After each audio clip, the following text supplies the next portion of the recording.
Released today were pretty much unsurprising. They showed continued population loss upstate, but growth in New York City.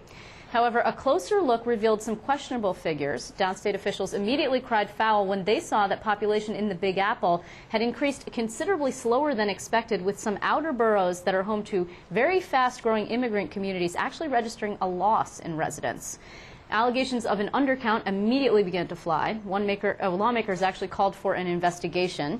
This is all taking place against the backdrop of redistricting as House members and state lawmakers try to determine what their lines will look like come 2012.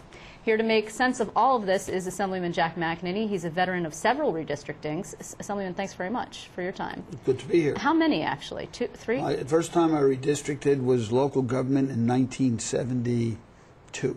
Wow. Okay, so four that would be then. 70s, 80s, 90s, 2000. Yeah. No. And I took the census in 1980 for the Commerce Department. Okay, so you actually know how difficult it can be, because the U.S. Census is now defending itself against allegations of an undercount from all sorts of people. Mayor Bloomberg, the Brooklyn Borough President said he was flabbergasted, and you know how hard it can be then. Yes. Do you believe that these numbers are accurate?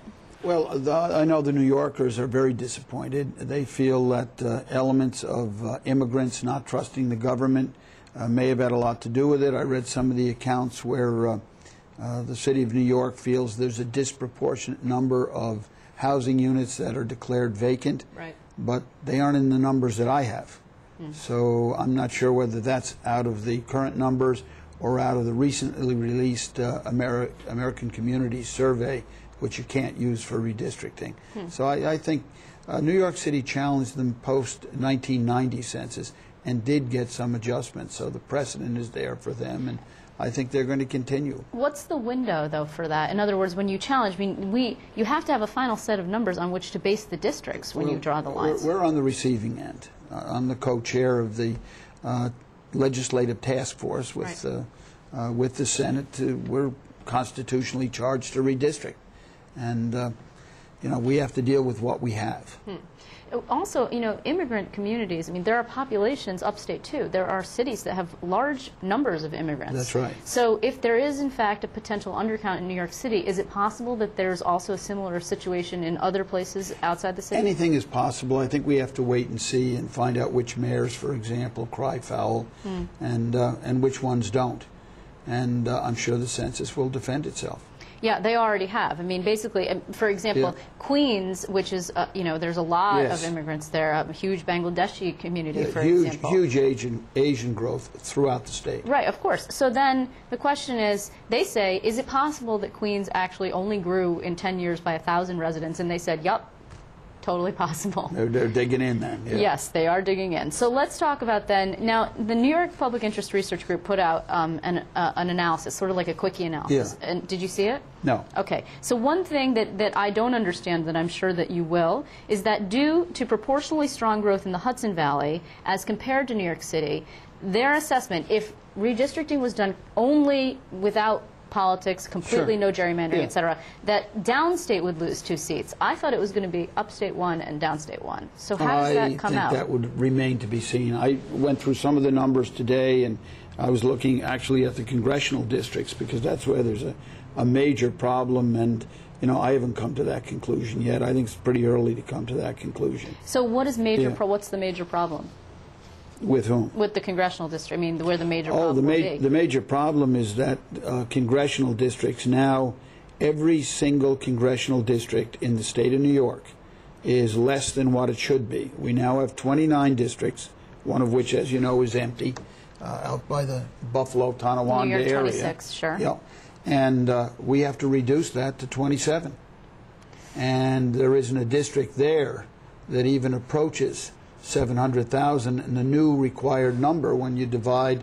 I'm sure the people that saw the ads where we lost 1.7 million are now thoroughly confused that we're up 400,000. Right, that is confusing. That's a real mix and match special, but the fact of the matter is that we now need 719,228 for every congressional district. And there's very little flexibility on the federal level. I mean, that's to the person. There's no 1% or 5% leeway. Well, that's why the fight about exactly how many people there are is so intense. It's very, very important, but there isn't a district there that you could leave. Not one. So this means that every single of one of these districts. I'm surprised, though, because there's been significant growth, for example, on Long Island. I thought that Long Island would... And they have. There are districts out in Suffolk. Suffolk is now bigger than Nassau. Right. By about 100,000 people that are larger, but they're not large enough. Every district will have to cannibalize some district nearby and add, the average is 63,000 plus. Okay, so you know that there are House members out there who are not happy today in our congressional delegation. Absolutely. Because what this means is, even if you don't end up with having to face off against one of your brethren, right? Because if you have to combine legislative districts, or congressional districts, that's what happens. You still have new constituents you haven't met. Absolutely, and you have to work those districts. And of course, special interests love big districts. The smaller the district, the easier it is to run it on your reputation and on the grassroots and with volunteers.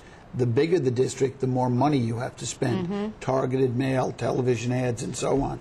So let's talk about the Senate briefly. The Assembly I'm going to leave more or less alone because, I mean, it's not as volatile. It's highly unlikely that the majority would switch.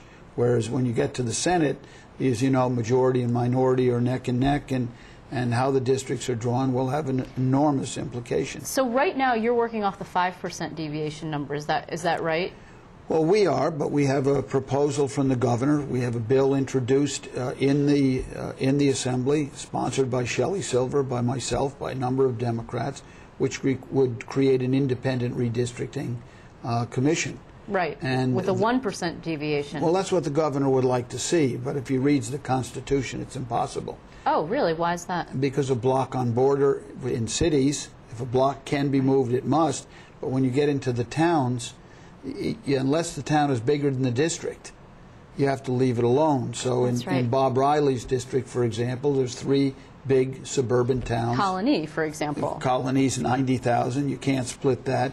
Clifton Park's probably 25,000. Half Moon, something less. And you put the 3 together, it's going to be more than a 1% deviation, but that's what the Constitution says. So there are, I mean, you can see when I looked at some of these numbers, for example, Mark Grisanti out in Buffalo lost upwards of 20,000 people in that particular district. Not a surprise. I mean, we knew that that was going to be happening. Well, however, Buffalo City lost 30,000 people. What does that mean when you go to draw those lines? But the whole county only lost 30,000, the same 30,000. Some of it is suburbanization. I see. Not all of it is people leaving the state or just aging out and dying. So what does it mean, though, for somebody like Mark Grisanti, who is not only a freshman, he's a Democrat turned Republican in one of the most Democrat-dominated districts of the state at this moment? I mean, will he be able to hold on to that seat? Well, it's hard to predict. It's going to be a totally different seat out there. There will be a seat somewhere that he'll live in or live next to. You don't have to live right in it. Redistricting here for anyone. But it's going to be a very different district because there's going to be one with 719,228. There's going to be a lot of new friends and neighbors in there to get acquainted with. Oh, yeah. It is a very challenging thing for elected officials. I just want to ask you in parting, how many special masters have we had at this point? We seem to have one every year that I remember, at least 80, 90 in 2000 and so on. The 3 of our counties are civil rights counties. And that's Manhattan, Brooklyn, and the Bronx. And lines have to be drawn often in a very strange way to ensure historically disadvantaged minorities that they will have an opportunity to be represented by somebody acceptable to them. So they're under the Justice Department. That has to be signed off. So do you expect then that there will again be legal challenges as we have seen in the past? I can't imagine not having legal challenges from somebody for any reason. There's another Justice Department complication. The Justice Department is pushing, we suspect, for a June primary, which will put enormous pressure on the system. They feel that service men and women don't have a guarantee their absentee will get in unless they've got 45 days. I actually would like to have you back to speak about that because it's very important. Unfortunately, we're out of time. Assemblymember Jack McEnany, this is fascinating stuff, and you will definitely be back, I hope. We unfortunately need to sneak in a quick break, but please don't go away because